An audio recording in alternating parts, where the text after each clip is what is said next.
Her billionaire father vowed never to marry again, until he met her best friend's mother. I made a vow at my wife's grave 7 years ago that I would never love again, never put myself through that kind of pain, never risk leaving Olivia without a parent, Maxwell Reed said, his voice barely above a whisper as he stood in the rain. So tell me, Diana, why can't I stop thinking about you? Diana Winters stepped closer, rain soaking through her emerald dress as she held his gaze. Because some promises are meant to be broken, Maxwell. Because your heart didn't die with Elise. And because sometimes, the greatest honor we can pay to those we've lost is to find the courage to love again. Have you ever made a promise in grief that later became your prison? What would it take for a man who swore never to love again to break that solemn vow? And what kind of woman could penetrate the fortress around a billionaire's heart after 7 years of impenetrable solitude? Hi, my beautiful sisters. Life can be tough, and sometimes it feels like love and happiness are out of reach. But I need you to remember, you are worthy of love, no matter what you've been through. It's never too late for second chances. You deserve love that heals, builds, and lasts. After every storm, the sun rises again. Keep your heart open, and trust that the best is yet to come. Welcome to Timeless Love Tales with Mr. Harrison. I'm your storyteller, and today I'm sharing the remarkable journey of a man who believed his capacity for love died with his wife, until an unexpected encounter forced him to question everything he thought he knew about his heart. If you've ever experienced loss, or if you believe in second chances even after devastating heartbreak, give this video a like. Your engagement helps others find these stories of hope and healing. Now, let me take you to a rain-soaked Manhattan evening where our story begins. The autumn rain painted silver streaks against the floor-to-ceiling windows of Maxwell Reed's penthouse office. At 52, he commanded the skyline as thoroughly as he commanded the boardroom, with unwavering precision and calculated detachment. 23 floors below, Manhattan pulsed with life, but up here, in the rarefied air of Reed Enterprises, emotions were considered inefficient at best, liabilities at worst. Dad, are you even listening to me? Maxwell turned from the rain-streaked vista to face his daughter. At 19, Olivia Reed possessed her father's analytical mind and her late mother's unflinching honesty, a combination that frequently disrupted his carefully ordered world. Of course I'm listening, he replied, though they both knew he hadn't been. Something about your roommate's family visiting this weekend. Olivia sighed, tucking a strand of copper hair behind her ear. Not just visiting. They're helping Zoe move into our off-campus apartment, and I invited them for dinner. Tomorrow night. Maxwell's expression remained impassive, but his fingers tightened imperceptibly around his coffee mug. Olivia, you know I have the quarterly projections review tomorrow evening, which you scheduled deliberately when I told you about this dinner last week. Her voice carried no accusation, just the same matter-of-fact tone he'd used to close countless business deals. You've avoided meeting any of my friends' parents since Mom died. It's been 7 years, Dad. 7 years, 4 months, and 16 days. Not that Maxwell kept count. Not consciously, anyway. I'm not avoiding anything, he said, setting down his mug with deliberate care. I'm running a global corporation. Social dinners aren't exactly a priority. This isn't just any social dinner. Zoe's been my best friend since freshman orientation. Her mom is flying in from Seattle specifically to help with the move. Olivia stepped closer, her expression softening. Just this once, Dad. Be there. For me. Maxwell recognized the tactical approach. Olivia had learned negotiation at his knee, after all.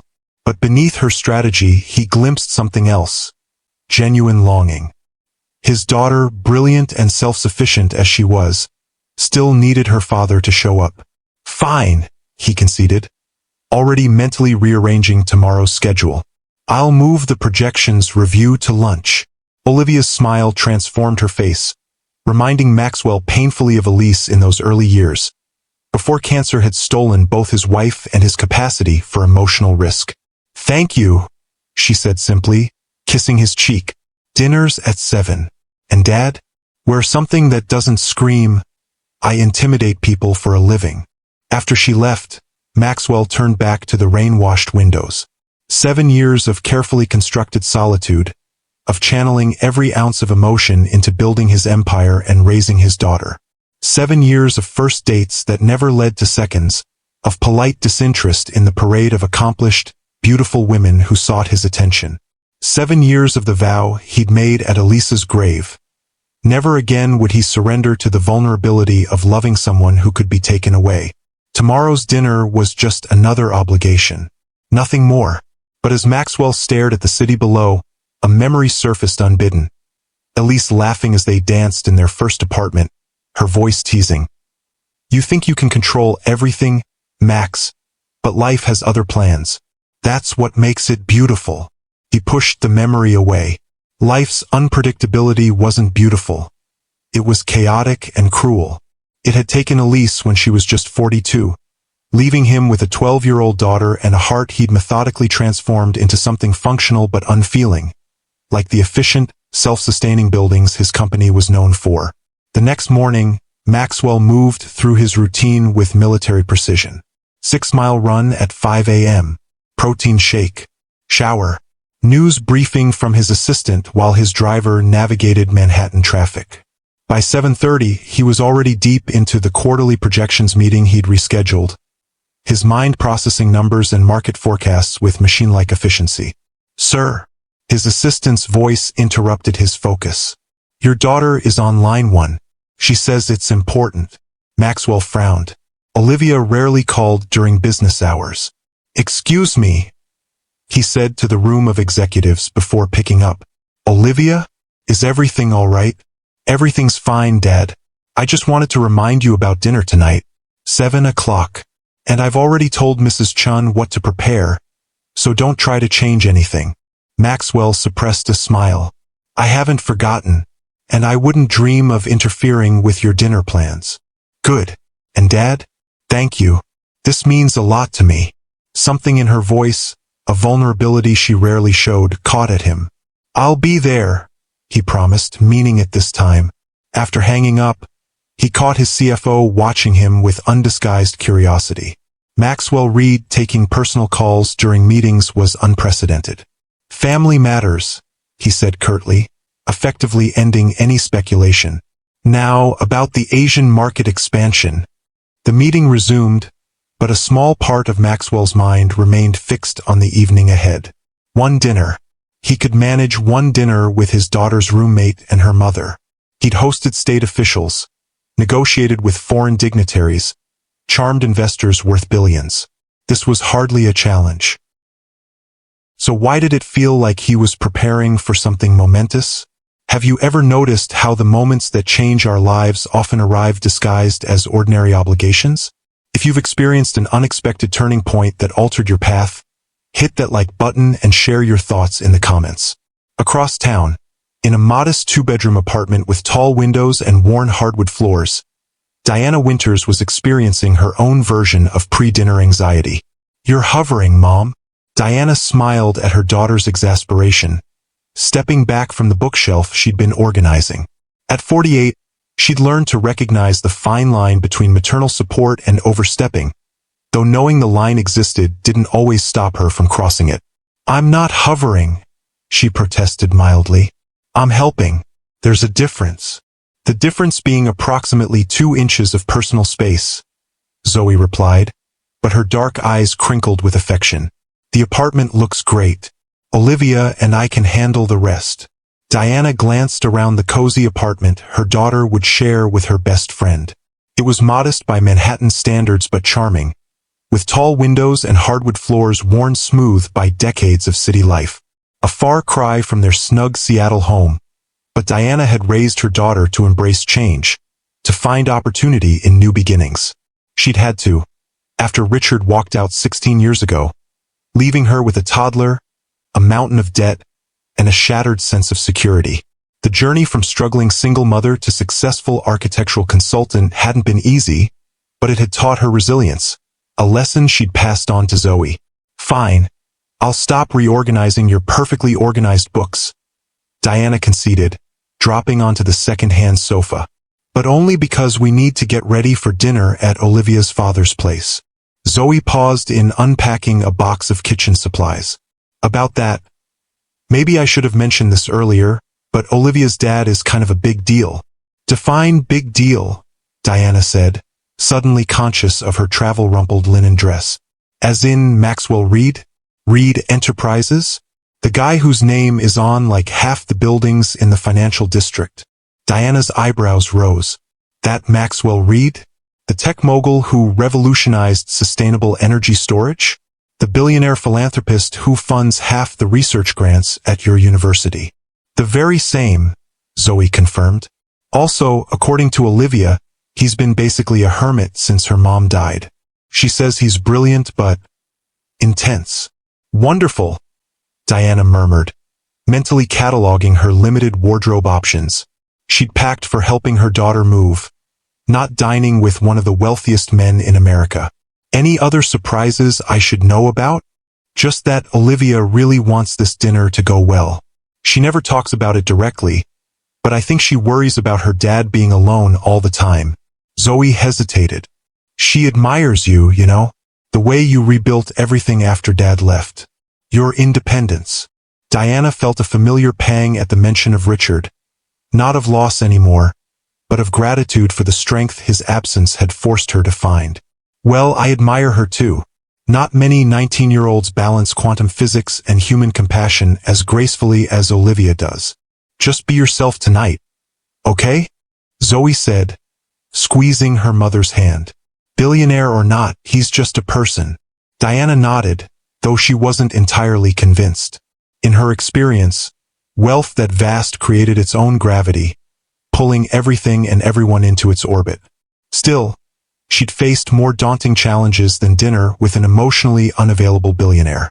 At least, that's what she told herself as they prepared for the evening ahead. Hours later, as their taxi approached the gleaming tower that housed the Reed penthouse, Diana felt a flutter of nerves she hadn't experienced in years. She'd presented designs to boardrooms full of skeptical developers, navigated city planning committees, and rebuilt her entire life from scratch after Richard's abandonment. Yet something about this dinner felt different, consequential in a way she couldn't articulate. Mom, you're doing that thing with your earring, Zoe observed as they rode the private elevator to the penthouse. The twisting thing you do when you're nervous. Diana dropped her hand, surprised to find herself fidgeting with her mother's silver earrings, her lucky charm for important meetings. Force of habit, she said lightly. It's not every day you dine with a billionaire. Just remember, we're here for Olivia, not her dad. And Olivia's normal. Well, normalish for a physics genius. The elevator doors opened directly into a foyer of understated luxury. All clean lines and perfect proportions, with a spectacular view of the Manhattan skyline beyond. A woman Diana assumed was the housekeeper greeted them warmly and led them to a spacious living room where Olivia waited. Zoe, Ms. Winters, I'm so glad you could come. Olivia embraced them both, her enthusiasm genuine. Dad's just finishing up a call. He'll be right out. As Olivia led Zoe off to show her something, Diana found herself drawn to the windows. The city spread below like a glittering tapestry, lights beginning to twinkle in the early evening darkness. It was breathtaking, yet somehow melancholy. This view from above, separate from the vibrant life below. She was so absorbed in the vista that she didn't hear the approaching footsteps. It was only a subtle shift in the air, a presence suddenly filling the space behind her, that made her turn. And there he was. Maxwell Reed in person was more imposing than his photographs suggested. Tall and broad-shouldered, with dark hair silvered at the temples and eyes the color of a winter sea. He wore a charcoal sweater over a dress shirt and slacks, casual by CEO standards yet still radiating authority. But what struck Diana most wasn't his appearance or his obvious wealth. It was the carefully constructed emptiness in his eyes, a deliberate absence that spoke of loss more eloquently than any words could have. She recognized it immediately because she'd seen it in her own mirror years ago. Dad! Olivia moved to his side. This is my roommate Zoe Winters, and her mother, Diana. Mr. Reed. Diana extended her hand, her grip firm and unpretentious. Thank you for having us in your home. Maxwell, please, he replied, something flickering briefly in those empty eyes. And the pleasure is mine. His hand was warm, his handshake neither too firm nor too gentle, perfectly calibrated, like everything else about him seemed to be. Yet there was something in the way he held her gaze a moment longer than necessary that suggested the calibration required more effort tonight. Maxwell, then? She nodded, a hint of amusement in her voice at the formality of it all. Your daughter has been an absolute gift to Zoe during their first year at university. I've heard so much about her brilliance and kindness. The feeling is mutual, he said, glancing at the two young women now deep in conversation by the bookshelf. Olivia speaks very highly of Zoe's determination and integrity. Quality she had to develop early, Diana replied, a shadow crossing her features briefly before her smile returned. Your home is extraordinary. The architectural integration with the natural light is remarkable. Something shifted in Maxwell's expression, a spark of genuine interest replacing the polite mask. You have an interest in architecture? More than an interest. I'm an architectural consultant specializing in sustainable urban design, primarily in the Pacific Northwest, though I've been considering projects on the East Coast. Mom redesigned Seattle's Harbor Commons project, Zoe chimed in proudly. The one that won all those environmental innovation awards last year. Diana watched as Maxwell's assessment of her visibly recalibrated. It was subtle, a slight narrowing of the eyes, a new focus in his gaze, but unmistakable to someone who'd spent a career reading people's reactions. Impressive work, he said, and for the first time, his voice carried something beyond polite interest. You balanced functionality and ecological impact masterfully. A faint blush colored Diana's cheeks, but her gaze remained steady. Thank you. Though I suspect dinner conversation about rainwater reclamation systems might not be what the girls had in mind for tonight. On the contrary, Maxwell found himself saying, I find sustainable design fascinating. Perhaps we could continue the discussion over dinner. As they moved to the dining room, Maxwell caught Olivia's surprised glance, her eyebrows raised in silent question. He couldn't blame her. He was surprising himself with this unexpected engagement, this strange resonance with a woman he'd known for all of 5 minutes. Mrs. Chun had outdone herself with dinner, a perfectly executed meal that somehow managed to be both elegant and comforting. As they ate, the conversation flowed with unexpected ease, moving from architecture to technology, from the girls' university experiences to the challenges of single parenthood. How did you manage it? Maxwell asked during a lull in conversation, the question emerging before he could analyze its appropriateness. Raising Zoe on your own while building your career? Diana's expression suggested she recognized the question beneath the question. Imperfectly, she answered with disarming honesty. With a lot of help, a fair amount of tears, and the occasional midnight doubt that I was getting anything right. She smiled at her daughter, but mostly by remembering that love isn't about perfection. It's about presence, about showing up, even when it's messy. Her words lingered in the air between them, carrying weight beyond their simple truth. Maxwell felt something shift inside him, like a door long rusted shut creaking open just enough to let in a whisper of light. That's a perspective I hadn't considered, he said quietly. Dad's idea of parenting was more like project management. Olivia interjected, her tone affectionate rather than accusatory, complete with milestone charts and efficiency metrics. Olivia exaggerates, Maxwell said, though his slight smile acknowledged some truth in her words. But structure was important after we lost her mother. It gave us both something to hold on to. Structure can be a lifeline, Diana agreed. After my divorce, I clung to routines like they were oxygen. Monday night pasta, Wednesday library visits, Sunday morning pancakes, no matter what crisis was happening. She glanced at Zoe. I think we had pancakes through a power outage once, didn't we? Cooked them on the camping stove, Zoe confirmed. They tasted like lighter fluid, but traditions had to be maintained. The laughter that followed felt unexpectedly healing to Maxwell, as if some long-frozen part of him was remembering how to thaw.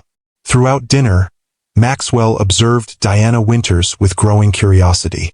She spoke thoughtfully but laughed easily, especially at her daughter's stories. She asked incisive questions about his work without the calculated interest he'd grown accustomed to from others.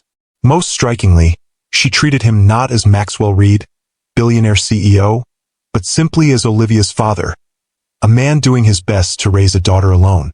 As the evening drew to a close, he found himself reluctant to see it end. When Diana mentioned needing recommendations for architectural tours during her brief stay, he heard himself offering to show her his company's new sustainable headquarters the following afternoon. "Only if you're sure it's not an imposition," she said, studying him with those perceptive eyes.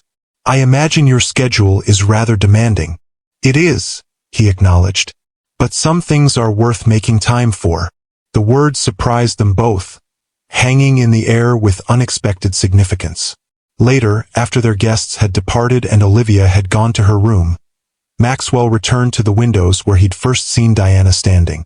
The city sparkled below, unchanged yet somehow different, as if he was seeing it through new eyes.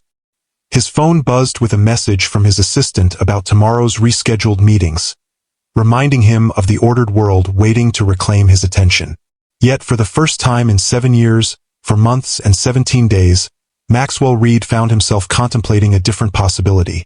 One where the vow he'd made might not be the final word on his heart's capacity for renewal. One dinner, one conversation, one woman who saw the man behind the empire. It wasn't love.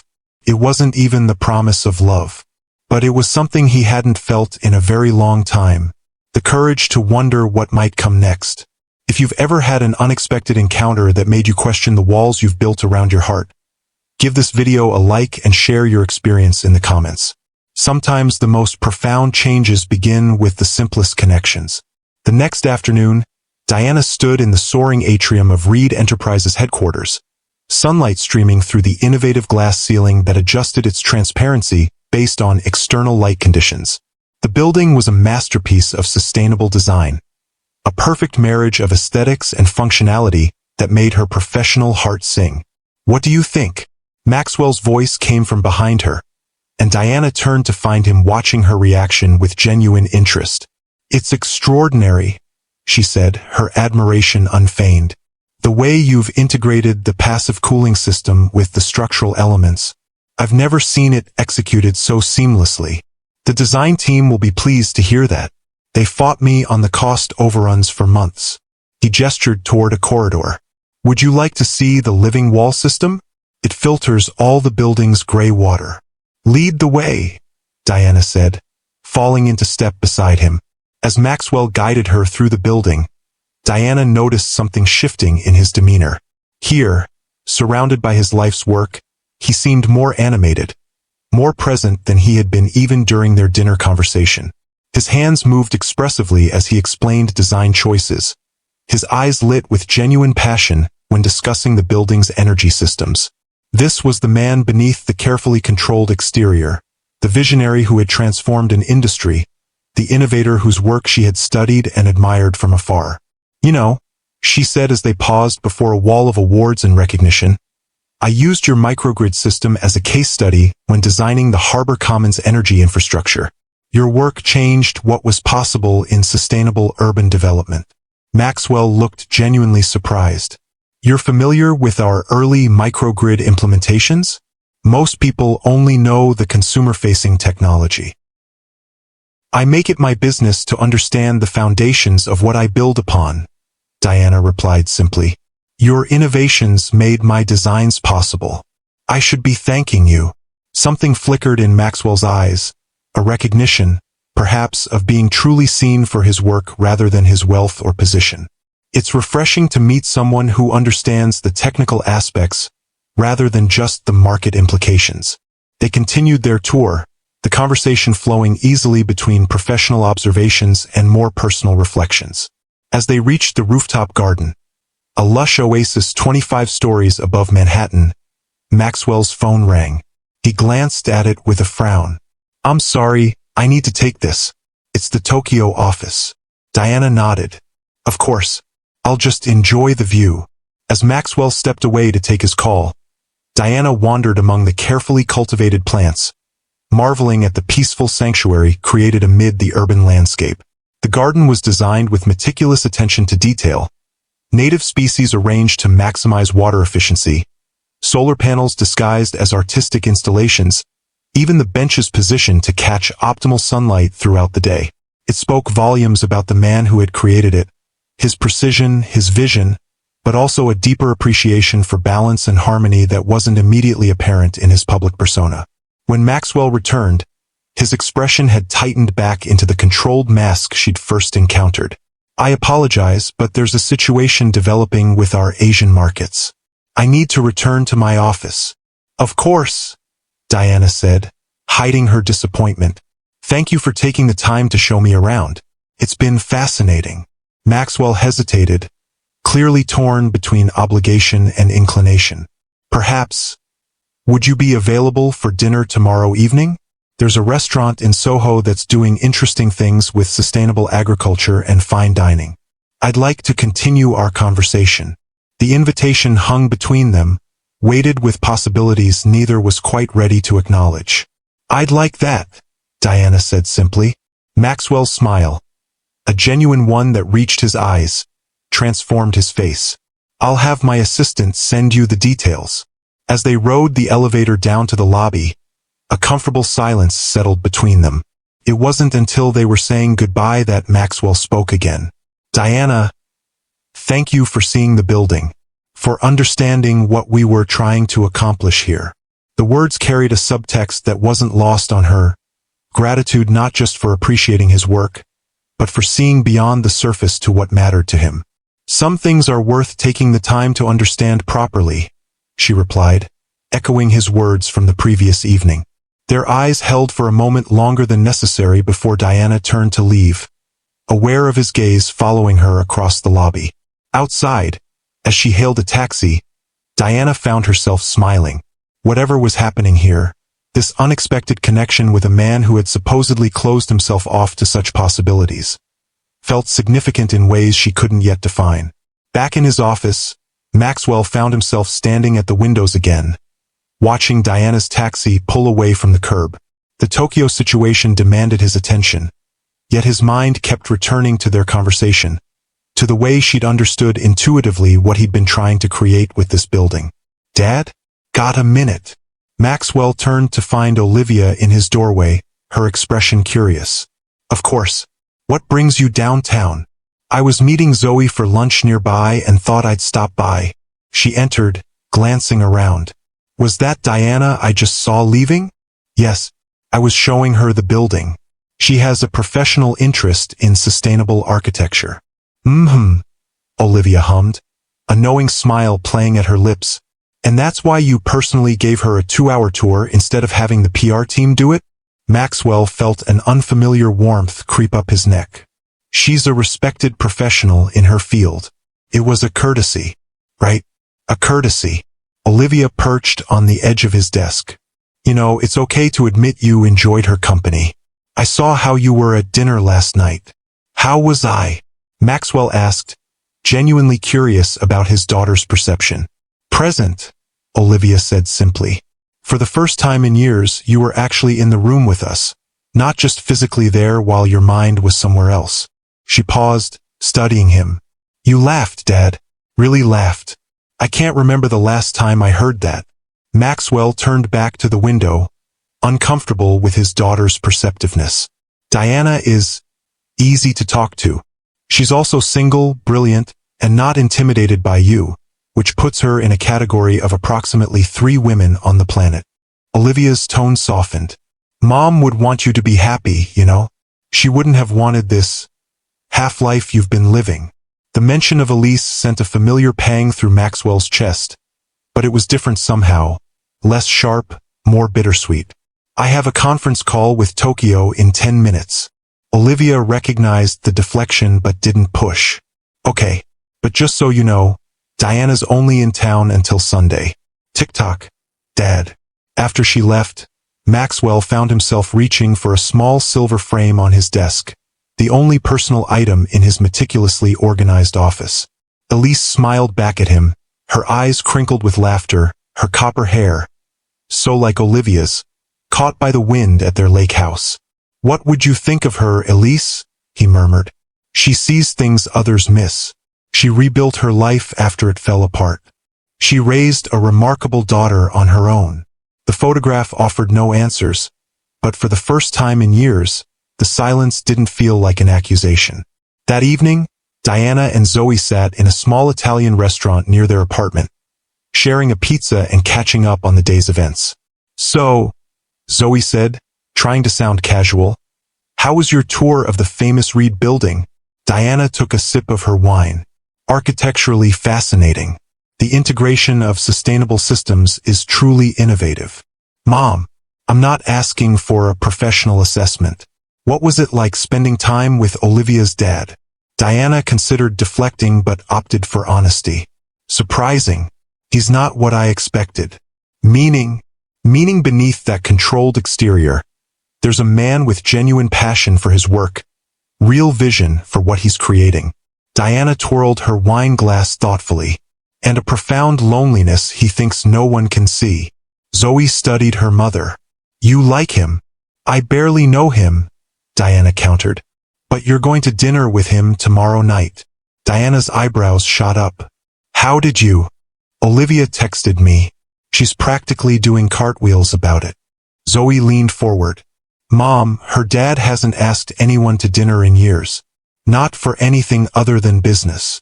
"It probably is business," Diana said, though she didn't entirely believe it herself. "I'm a professional in his field. We have common interests." Aha! Zoe's skepticism was evident. "Just be careful, okay? Not because he's not a good guy, but because, well, Olivia says he shut down completely after her mom died. Like, emotionally went offline. I don't want you getting hurt if he can't follow through on whatever's starting here." Diana reached across the table to squeeze her daughter's hand. "I appreciate the concern, but I'm a grown woman who's been through worse than dinner with an emotionally unavailable billionaire. Besides, I'm leaving Sunday. This is hardly the beginning of a grand romance." Yet even as she said the words, Diana felt their hollowness. Something had begun yesterday in that penthouse, a recognition, a possibility, that couldn't be dismissed so easily. "Just promise me one thing," Zoe said. "If something does develop, don't let the fact that I'm friends with his daughter make you hesitate. You deserve happiness, Mom. After everything with Dad, after all these years of putting me first, you deserve someone who sees how amazing you are." Diana felt her throat tighten with unexpected emotion. "When did you get so wise?" "I had a good teacher," Zoe replied with a smile. Later that night, as Diana prepared for bed in the hotel room she'd booked for her stay, her phone chimed with a text message from an unknown number. "Reservation confirmed for 8 p.m. at Terra. Car will collect you at 7:30. Looking forward to continuing our conversation. Maxwell Reed." Diana found herself smiling at the formal yet personal message. Tomorrow would bring whatever it would bring. For tonight, it was enough to know that something dormant in her heart, something she'd thought long settled into comfortable hibernation, was stirring back to life. And across the city, in his penthouse overlooking the glittering metropolis he'd helped shape, Maxwell Reed stood at the windows once more. But tonight, for the first time in 7 years, he wasn't seeing the past reflected in the glass. He was looking toward tomorrow. The following evening, Diana found herself seated across from Maxwell in Terra, an exclusive restaurant hidden behind an unassuming storefront in Soho. The space was intimate yet airy, with living walls of herbs and vegetables that the chefs harvested throughout service. Soft lighting from hand-blown glass fixtures cast a warm glow over the reclaimed wood tables. "This is extraordinary," Diana said, looking around appreciatively. The integration of the growing space with the dining area creates such a connection between the food and its origins. Maxwell nodded, pleased by her observation. "The architect was one of my former students from MIT. She wanted to reimagine the relationship between urban dining and agriculture." "You taught at MIT?" Diana asked, surprised by this revelation. "Briefly, before Reed Enterprises demanded my full attention. A shadow of something like regret crossed his face. I miss it sometimes, the exchange of ideas, watching concepts take shape in young minds. Why not go back? Surely the billionaire CEO can arrange a few guest lectures. Maxwell's smile held a hint of self-deprecation. The billionaire CEO barely manages to attend his daughter's important dinners. Teaching requires a presence I haven't been able to offer. The honesty in his admission created an opening Diana hadn't expected. What happened, Maxwell? After your wife died? If you don't mind my asking. For a moment she thought she'd overstepped. His expression closed, the careful mask sliding back into place. But then he took a breath, and something shifted in his eyes. A decision being made. I shut down, he said simply. Elise was diagnosed with an aggressive form of cancer when Olivia was 11. 16 months from diagnosis to the end. I spent every moment either at her side or working frantically to fund experimental treatments, to find some miracle that science hadn't yet discovered. His fingers tightened around his water glass. I'm a problem solver. This is what I do. But this was the one problem I couldn't solve. I'm so sorry, Diana said softly. After she died, I made a choice. I would be there for Olivia. Physically present, financially stable, creating the secure environment she needed. But emotionally, he shook his head. I couldn't risk that kind of pain again. So I built walls. Around myself. Around my heart. I became very good at maintaining a careful distance from anything that might breach those defenses. And it worked. Perfectly. Until recently. His eyes met hers with an intensity that made her breath catch. Until you stood in my living room and saw straight through the walls I've spent 7 years constructing. The waiter's arrival with their first course provided a welcome moment to absorb the weight of his words. As they began to eat, Diana considered how to respond to such raw honesty with the respect it deserved. I understand walls, she finally said. After Richard left, I built my own. Different architecture, perhaps, but the same purpose, protection. What did yours look like? Maxwell asked, genuinely curious. Independence. Self-sufficiency taken to an extreme. I was so determined never to be vulnerable again, never to need anyone, that I nearly missed the beauty of interdependence. She smiled softly. It took a 3-year-old Zoe getting sick at school and me being stuck in a client meeting 2 hours away to realize that sometimes walls keep out the help we desperately need. What happened?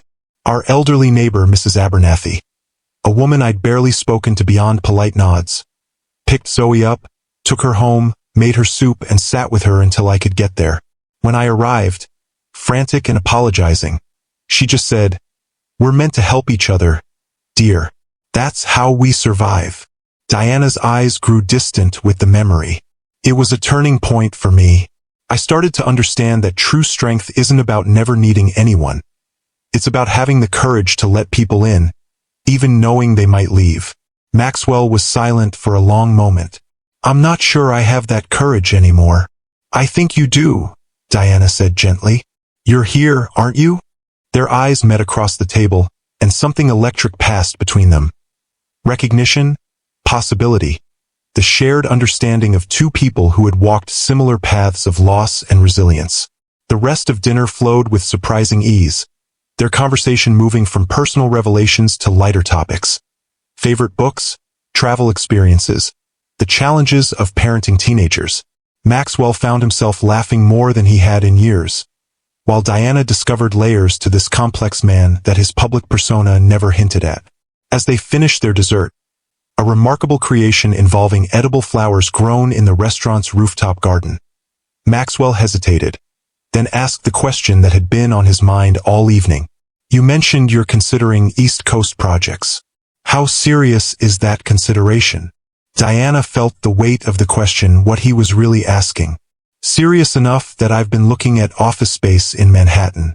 Harbor Commons put my firm on the map. We've had inquiries from several East Coast developers interested in similar sustainable urban projects. And Zoe being here? That factors into your decision. It's a consideration, Diana acknowledged.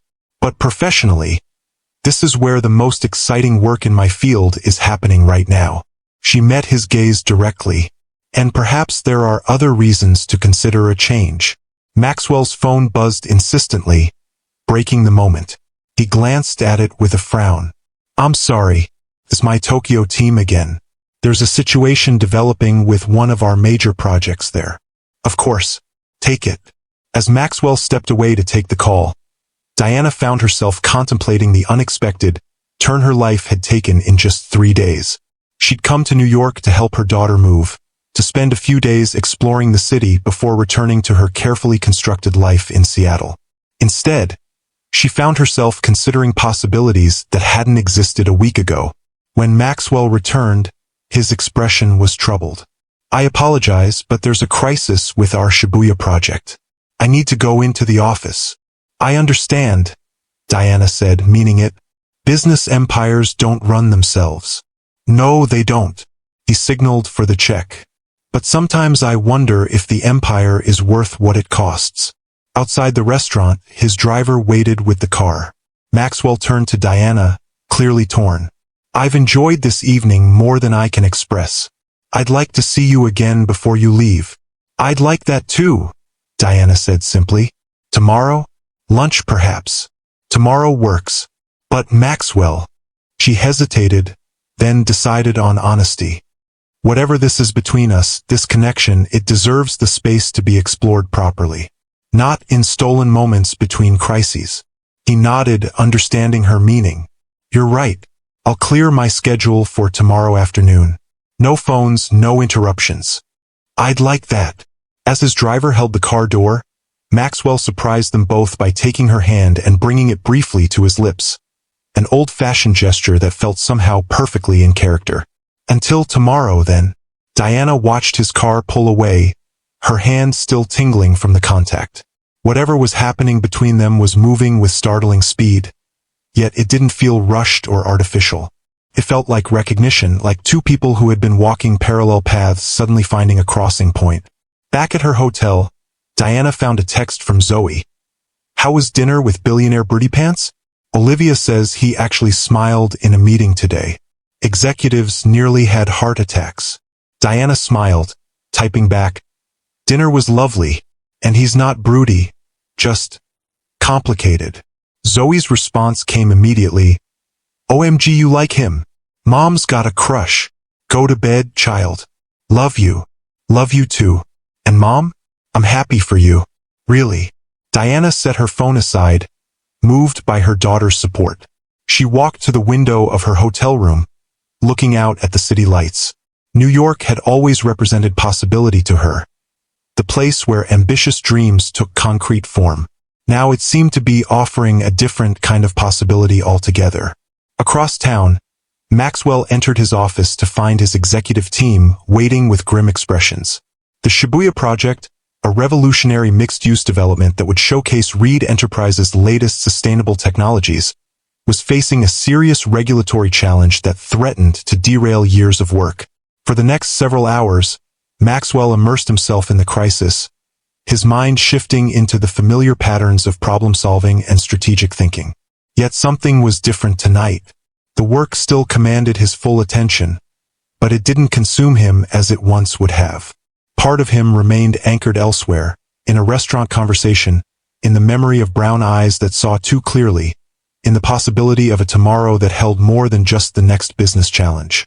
It was nearly 3 a.m. when he finally sent his team home, having developed a strategy to address the regulatory issues. As the office emptied, Maxwell found himself once again at the windows, looking out at the city he'd helped shape. For 7 years, he'd poured every ounce of his creative energy and passion into his work, using it as both shield and substitute for the emotional connections he'd walled himself off from. Now, for the first time, he was questioning whether the empire he'd built was enough. Whether the vow he'd made at Elisa's grave had protected him from pain or merely prevented him from truly living. His phone chimed with a text message. Diana, hope the crisis was resolved. Looking forward to tomorrow. Such a simple message, yet it sent a warmth through him that no business success had managed in years. Maxwell typed back, crisis managed. Tomorrow can't come soon enough. As he sent the message, Maxwell realized with startling clarity that he meant it. Not as polite conversation, but as simple truth. Tomorrow, and the possibility it held, couldn't come soon enough. The next day dawned bright and clear. A perfect New York autumn Saturday. Maxwell had arranged to meet Diana at Central Park, away from the corporate towers and business obligations that defined so much of his existence. He arrived early, finding himself uncharacteristically nervous as he waited on a bench near the Bethesda fountain. When he spotted her walking toward him, something shifted in his chest, a recognition that went beyond attraction or interest. She wore a simple blue dress and a light jacket, her silver-streaked hair catching the sunlight, her smile warming as their eyes met. "No crisis overnight?" she asked as she sat beside him. "Several, but none that required my immediate attention." Maxwell surprised himself with the admission. "I've realized something important in the last 24 hours. "What's that?" The world doesn't actually stop turning if Maxwell Reed takes an afternoon off. His smile held a touch of self-deprecation. "It's taken me 7 years to figure that out." Diana laughed, the sound carrying across the water. "A breakthrough indeed. What shall we do with this revolutionary discovery?" "I thought we might start with a walk," he said, standing and offering his hand. "There are parts of this park I haven't seen in years." They spent the afternoon exploring, not just the park, but the terrain of each other's lives. Maxwell spoke of Elise, of their early years together, of the dreams they'd shared before cancer rewrote their story. Diana told him about the humiliation of Richard's abandonment, about rebuilding her confidence through her work, about the joy and challenge of raising Zoe alone. As the afternoon light began to soften toward evening, they found themselves at the bow bridge, pausing to watch the rowboats glide beneath them. "I made a vow," Maxwell said quietly, his hands resting on the railing, "at Elisa's grave, that I would never put myself in that position again, never love someone who could be taken away, never risk leaving Olivia without a parent fully present in her life." He turned to face Diana. It seemed like the right decision at the time, the safe decision. "And now?" Diana asked, her voice gentle. "Now I'm standing here with a woman I've known for 3 days, contemplating breaking a vow I've kept for 7 years, and wondering if Elise has been waiting all this time for me to realize what she would have seen immediately. Which is, that walls don't just keep pain out, they keep life out." His eyes held hers, vulnerable in a way he hadn't allowed himself to be in years. "I don't know what this is between us, Diana. I don't know if it's possible to build something real with an ocean between us. I don't know if I remember how to open myself to this kind of risk. But I do know that meeting you has awakened something I thought was dead." Diana stepped closer, her hand coming to rest lightly on his chest. "I understand the fear, Maxwell. I've lived with it too. The fear that loving again means risking loss again." Her eyes were steady on his. "But I've learned something in 16 years of rebuilding my life. The walls we build to protect ourselves become our prisons if we're not careful." "How do we break free?" he asked, his voice barely above a whisper. "One brick at a time," she said simply. "With patience, with courage, with the understanding that anything worth having involves risk." Maxwell covered her hand with his own. "I'd like to try, if you're willing." In answer, Diana rose on her toes and pressed her lips gently to his. A kiss that held promise rather than passion, beginning rather than culmination. When they parted, Maxwell felt something he hadn't experienced in 7 years, for months, and 20 days. Hope. "I'm returning to Seattle tomorrow," Diana said. "I have projects to complete, a business to transition if I'm going to consider an East Coast move. And I have a company to run," Maxwell acknowledged. "But perhaps we could find a middle ground. Seattle isn't that far by private jet." Diana laughed. "Of course you have a private jet. How very billionaire of you." His smile was sheepish. "Too much. Just right," she assured him, taking his hand as they began walking again. "Just right for who you are." That evening, they had dinner with their daughters at Maxwell's penthouse.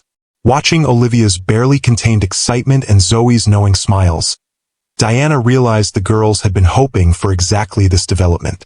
"You two seem suspiciously unsurprised," she observed as they cleared the dinner plates. Zoe and Olivia exchanged glances.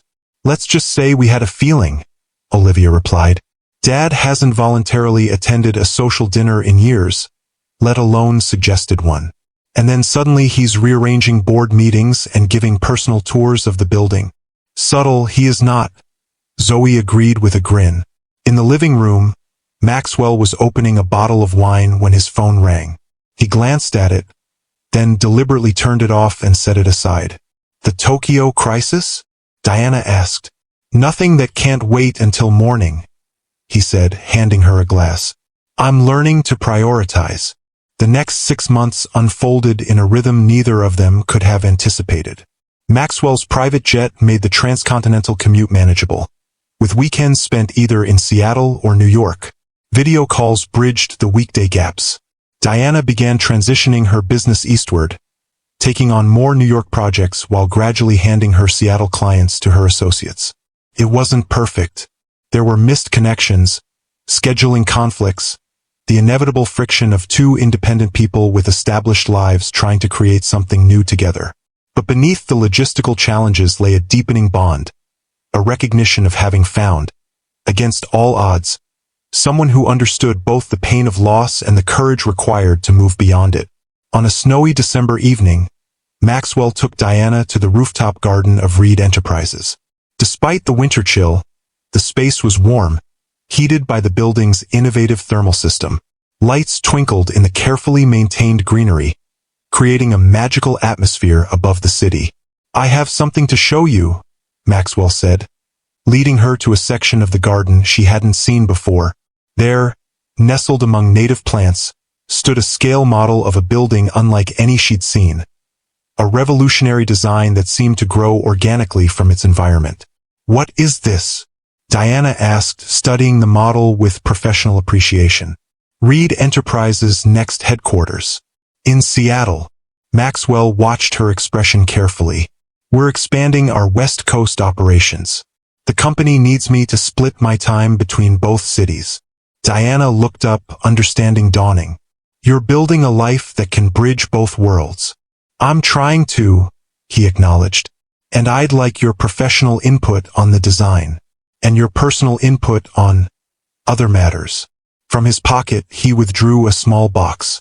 Diana's breath caught as he opened it to reveal a ring. Not a traditional diamond, but a unique design of twisted gold that resembled two separate paths merging into one. "I made a vow once that I thought would protect me from pain," Maxwell said, his voice steady despite the emotion in his eyes. "I'm making a new one now, to embrace life with all its risks and joys, to build something new without forgetting what came before, to love you with everything I am for as long as we have together." Tears filled Diana's eyes as he continued. "Diana Winters, will you marry me? Will you help me create a life that honors our past while building our future? Will you take this risk with me?" "Yes," she said simply, her heart too full for elaborate words. "Yes to all of it." As he slipped the ring onto her finger, snow began to fall gently around them, dusting the garden in white. Maxwell drew her close, his kiss a promise of all that lay ahead. 6 months later, on a perfect summer day, Maxwell and Diana were married in the rooftop garden of Reed Enterprises, with Olivia and Zoe serving as their attendants. It was a small ceremony, intimate and meaningful, witnessed by those who mattered most. After the celebration, Maxwell made a quiet journey alone, to the cemetery where Elise was buried. He placed a single white rose on her grave, his heart full not of grief but of gratitude. "You were right, as always," he said softly. "Life does have other plans, and they are beautiful even when they're unexpected, especially then." As he turned to leave, to return to the new family waiting for him, Maxwell felt a sense of peace he hadn't known in years. The vow he'd made here had been broken, yes, but in its place stood something stronger. A promise not to hide from life, but to embrace it fully, with all its joy and pain, its certainty and risk. Some promises, he had learned, are meant to be broken so that better ones can take their place. If the story touched your heart, Please give it a like and share it with someone who might need to be reminded that second chances are possible, that grief doesn't have to be the end of the story, and that the walls we build for protection don't have to become our prisons. I'm Mr. Harrison, and I believe that every love story, even those that begin with loss, has the potential for a beautiful new chapter. Subscribe to Timeless Love Tales for more stories that remind us of the heart's remarkable capacity for renewal. Until next time, remember that the most profound courage isn't found in avoiding risk. It's found in opening ourselves to possibility, even when we know the cost of love.